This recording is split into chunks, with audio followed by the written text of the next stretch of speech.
Aquí en Esferas de Poder vamos a dar la bienvenida a nuestro invitado especial en la entrevista central en este quinto aniversario. Es el doctor Antonio Isa Conde, ministro de Estado sin cartera y asesor de políticas de desarrollo del Poder Ejecutivo. Doctor, muchas gracias por ese gran honor de estar con nosotros aquí en Esferas de Poder. Encantado de estar aquí, Federico. Hacía un tiempecito que no te visitaba, pero muy contento de estar con ustedes. Muchas gracias. Fíjese, doctor, usted es un hombre cercano al presidente Danilo Medina, a su gobierno. De hecho, está trabajando con él. Y el gobierno del presidente Danilo Medina cumple 2 años en el ejercicio del poder. Quisiéramos saber cuán abarcador han sido estos 2 años en materia de políticas públicas, de ejecución de las acciones de gobierno y del impacto que ha tenido la gestión presidencial hasta la fecha. Es increíble la cantidad de cosas que se han hecho en 2 años. En cada sector hay logros importantísimos.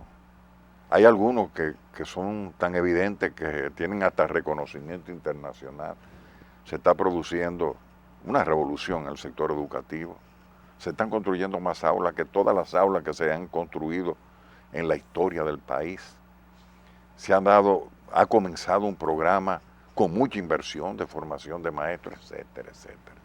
La tanda extendida, con sus limitaciones, con sus problemas, porque las cosas no son, todas tienen problemas. Tú transformar un sistema educativo con todos los problemas que tiene, no es una cosa de un día para otro. Pero lo que te puedo decir que en 2 años lo que se ha hecho lo que nunca se había hecho. Pero ¿y del programa de alfabetización? Cuando termine este año tendremos un país libre del analfabetismo. Eso es una conquista inconmensurable, eso es una cosa que lo que eso significa a nivel de nuestro país y de las posibilidades que se le está dando a la gente para superarse, porque no solamente se está tratando de que la gente se alfabetice, los que no están alfabetizados, sino que pasen a un estamento superior de la educación, porque realmente esa es la zapata para el proceso de transformación de la educación dominicana. Pero hay cosas que para mí son, bueno, de la pyme ni hablar, porque es que son cosas que ya se conocen. De lo que se ha hecho a nivel de la transparencia pública. Señores, hay 20,000 nuevos proveedores del Estado, 20,000. Eso nunca se había visto. La mayoría de las cosas se están haciendo por concursos, se están haciendo bien. Eso no significa que no haya problemas, porque todo esto es una carrera de obstáculos. Pero ha habido una transformación tremenda en cuanto a la transparencia, los veedores, etcétera. Pero yo decía que hay cosas que no se ven y que incluso el relato la cubren sin quererlo. Porque hablamos de las visitas sorpresa del presidente y de lo que eso ha significado en cuanto a estilo de gobierno, cómo esas cosas y las mismas actitudes diarias del presidente lo acercan a la gente. Pero lo que hay detrás de esa visita, eso a veces no se valora. Se está combatiendo la pobreza rural. Y la pobreza rural es el germen de la pobreza urbana. Cada vez que el presidente va a un sitio, automáticamente de esa visita parten planes, no solamente de desarrollo a la comunidad. Fíjate que las ayudas no son individuales, sino colectivas. Y aparte del mensaje de fomentar la asociatividad, que es uno de los grandes problemas que tenemos en la República Dominicana para lograr los niveles de competitividad que necesitamos en todas las áreas. Él, aparte de eso, de dar financiamiento, hace proyectos que van realmente a combatir la miseria rural y va a los sitios a donde en el mapa de pobreza de la República Dominicana hay mayores niveles de pobreza. Y eso ha ido transformando al punto de que esa cantidad de pobres, que muchos de los economistas dicen, ¿de dónde salen que se ha disminuido la pobreza? Eso ha salido de ahí. Y eso va a tener a la larga repercusión también en la pobreza urbana. Lo que está ocurriendo a nivel, mira, yo yo he estado ligado de alguna manera también a la producción agropecuaria, no solamente industrial. Y habían cosas fundamentales, el crédito agrícola y el seguro agrícola, agropecuario. Eso era un clamor, que yo tenía años hablando de ese tema. Señores, ya tenemos Agrodosa, y lo que está financiando, Agrodosa está asegurando casi todos los cultivos ya, a unos niveles increíbles, y tiene reasegurado, yo creo que más de 57 mil millones con reaseguradoras extranjeras, y muchas reaseguradoras extranjeras quieren venir aquí. ¿Tú sabes lo que significa esa garantía para el productor agropecuario de tener un seguro? Eso significa más crédito, porque uno de los problemas para el financiamiento es que es un sector muy susceptible a riesgo, sobre todo a los riesgos de la naturaleza. Entonces, con ese seguro y con los niveles de financiamiento que hay, la producción agropecuaria se está desarrollando. Y los pasos que se están dando ahora es en función de tecnificarla más, porque no basta tener financiamiento, no basta tener seguro, sino necesitamos tecnología para mejorar la competitividad, poder exportar y garantizar la alimentación de este país. Con estos programas que ha ejecutado el presidente Danilo Medina, ¿cuántas personas estiman que han salido de la pobreza? Bueno, se dice que hay más de 300, se dice que hay 500.000 de personas que han salido de la pobreza, sobre todo de la pobreza extrema en una parte importante de ellos, que eso es muy importante definirlo. Eso no significa, cuando te dice salir de la pobreza, eso no significa que ya son gente que han pasado a la clase media, ¿no? Que son ricos ya. No, pero que tienen ya niveles de ingresos, pero no solamente por esos programas, sino otros programas que se han desarrollado, incluso que tienen que ver con el incremento, por ejemplo, del plan de solidaridad, la cantidad de gente que se ha incorporado al plan y otra serie de cosas, pero principalmente el combate fundamental ha sido en la pobreza rural, y esto se ha traducido en la creación de empleo. La zona franca también se ha desarrollado a nivel de empleo. Ha habido ciertos repuntes del sector industrial, porque acuérdate que el sector industrial en el 2012 creció 0.2, ahora estamos hablando creo que de 3.7. O sea que hay un... Eso implica empleo, eso implica crecimiento. Y cuando hay crecimiento hay mayores empleos, mayores oportunidades de empleo, porque se entra en un círculo virtuoso, y eso es lo que estamos haciendo ahora, entrando en un círculo virtuoso. Tenemos muchísimos problemas que resolver. ¿Cuál es el reto? Garantizar esa reforma en estos 2 años y seguirla incrementando. El presidente está atento a lo que él prometió en el plan de gobierno y está punto a punto tratando de ejecutarlo. Y está haciendo varias cosas a la vez, pero no todas a la vez. Eso hay que tomarlo en cuenta. Entonces, en esa está sistemáticamente sobre ello, dándole seguimiento para que se cumpla. Nos quedan 2 años. En estos años, tú sabes que los inicios siempre son más difíciles, porque tú tienes... Más duros, sí. No, claro. que tú tienes que, por ejemplo, en una construcción, buscar los terrenos, limpiar el terreno. Fíjate todos los problemas que tuvimos con los terrenos en las escuelas, y mira cómo van las escuelas. Sí. Los inicios son duros. Entonces, en estos 2 años podemos multiplicar las cosas que hemos hecho con mucho más propiedad y abarcar mucho más áreas. Pero hay una cosa que los dominicanos y dominicanas tenemos que tomar en cuenta, que es que tenemos que garantizar esta conquista. Estos 2 años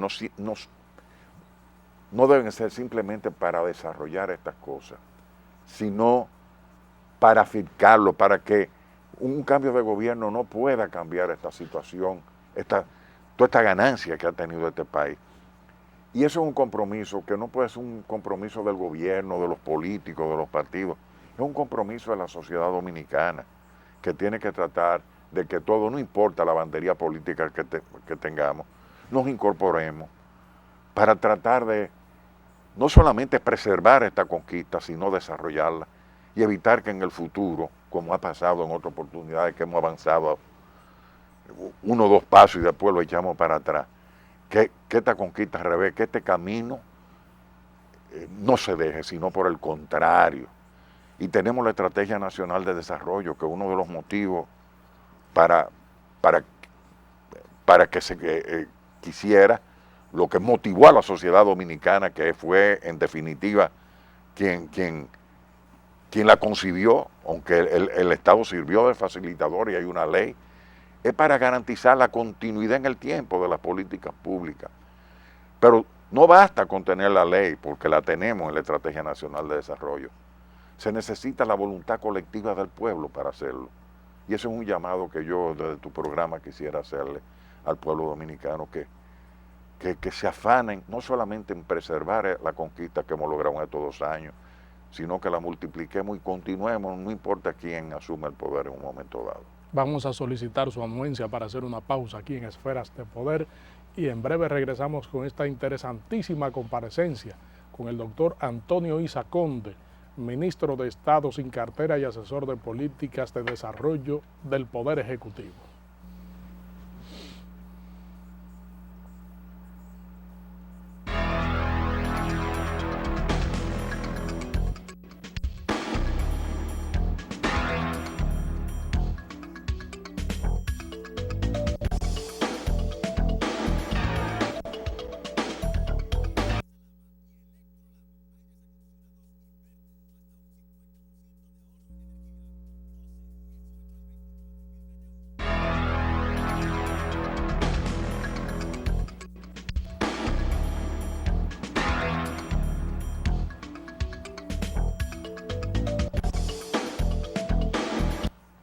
Estamos conversando aquí en Esferas de Poder con el doctor Antonio Isa Conde, ministro de Estado sin cartera y asesor de políticas de desarrollo del Poder Ejecutivo. Doctor, ¿en qué medida, cómo se ha manifestado ese crecimiento del sector industrial y los demás sectores productivos en sentido general, por ejemplo, las pequeñas y medianas empresas? Mira, en la pequeña y mediana empresa ha habido un crecimiento. Bueno, ahora mismo hay 20,000 proveedores más del Estado, y la mayoría son pymes. Es que antes han sido una serie de políticas que se han implementado para permitirle el acceso a las pymes, a las compras del Estado. Pero ha habido una distribución nacional en todos los sentidos. Fíjate que incluso el programa de construcción está diseñado para impactar a toda la comunidad en todas partes del país. Y tú no te imaginas lo que significa construir una escuela, por ejemplo, en un pueblo. El movimiento, porque la mayoría de las cosas que se pueden comprar ahí, se compran ahí. La empleomanía, o sea, los trabajadores son de ahí. Lo que se gasta en el corte de la tierra, la preparación del terreno y todo, es ahí. La pequeña ferretería de esos pueblos donde se están construyendo escuelas están felices. Pero eso implica un movimiento económico que tiene que ver con la agricultura. Cuando hablamos, por ejemplo, del desayuno escolar y la comida escolar, eso moviliza una cantidad de bienes y servicios de las comunidades a donde se ofrecen ese servicio a los estudiantes. ¿Por qué? Porque la mayoría de las que se contratan para hacer eso, compañías o personas, son de la región y utilizan los ingredientes de la región. En una palabra, eso produce un impacto económico que se está reflejando en la producción de leche y en el consumo de leche criolla en el país. Óyeme, en todos los aspectos, pero a la vez eso influye en la industria, porque mientras tú tienes más gente consumiendo de alguna manera, cada vez que tú creas un empleo, crea un elemento más de dinamismo en la economía. Bueno, y se han creado más de 200,000 empleos en este periodo, según las estadísticas, tanto de zona franca como fuera de zona franca. Pero esos son básicamente empleos formales. Pero en el campo hay un tipo de informalidad que no es negativa, es una informalidad que genera también empleos más formales, porque cada vez que tú, por ejemplo, desarrolla una actividad agropecuaria, como ha preparado el AIDE una cantidad enorme, el Instituto Agrario Dominicano, una cantidad enorme de terreno, lo ha preparado siembra en sitios bien empobrecidos. Y ya muchos de ellos están en producción.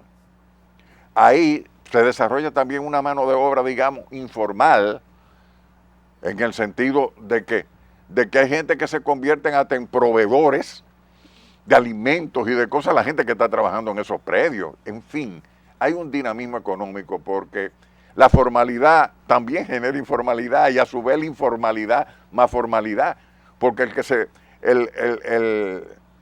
que monta un tarantín frente a una zona franca se alimenta, o sea, su actividad depende de los empleos formales, de la gente que están en la formalidad que van a consumirlo. Pero él probablemente provee ahí de una cantidad de bienes industriales que a la vez estimulan el empleo formal en otros sitios. Entonces hay un encadenamiento en todo esto que crea un dinamismo. Muchos aspectos de esto se recogen en las estadísticas, otros a veces se pierden en el camino.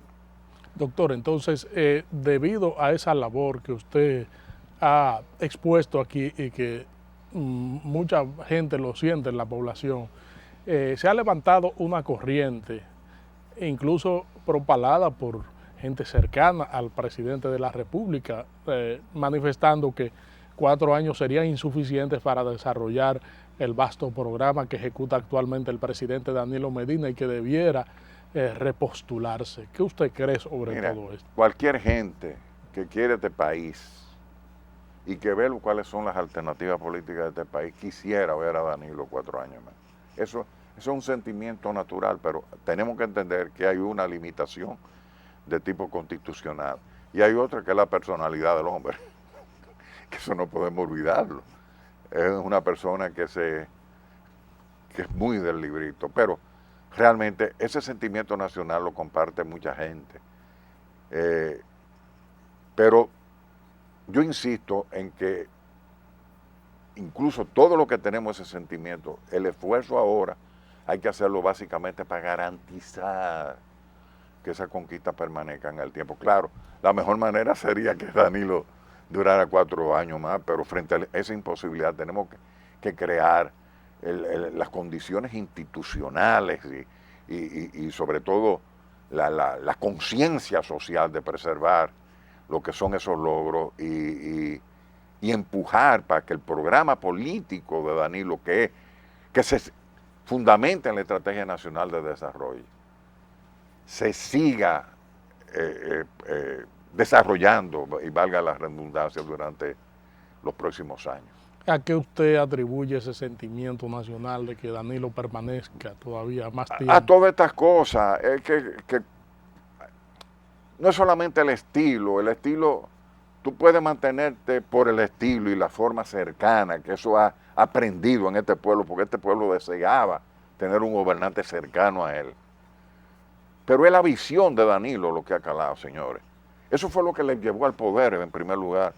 Tiene una visión desarrollista, una visión que se fundamenta en el ser humano, que no pone el ser humano al servicio de la producción, sino la producción al servicio del ser humano.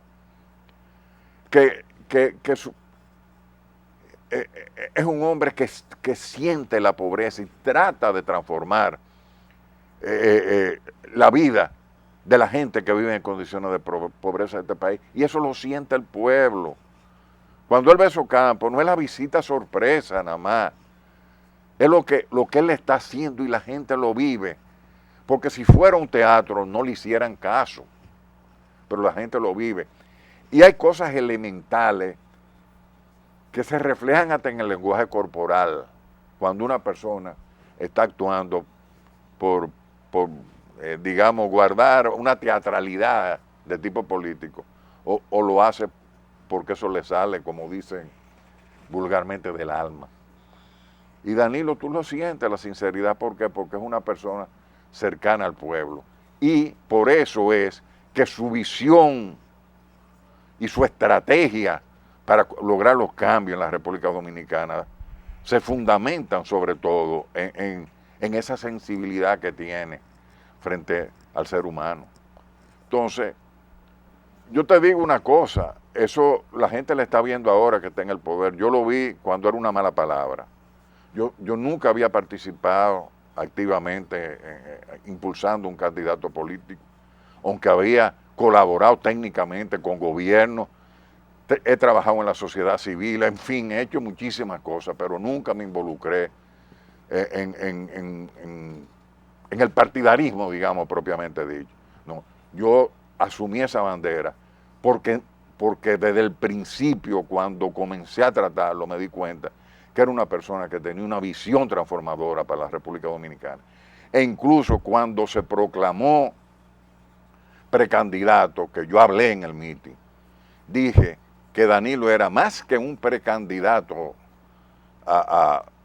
de una persona que quería optar por la presidencia del país, era un líder se va a convertir en un líder transformador de la sociedad dominicana, porque tenía una visión transformadora, y esa visión transformadora va a arrastrar a un porciento importante de la sociedad dominicana, y esa visión, y eso de actuar en función de su visión, es lo que le ha dado el nivel de aceptación que tiene entre el pueblo, porque el pueblo no se equivoca.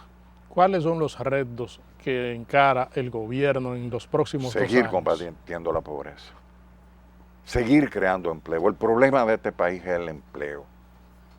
Crear un país de consumidores, y eso, para tú lograr combatir la pobreza, crear empleo, tú necesitas acumular capital social, y eso se hace a través de la educación, a través de la salud.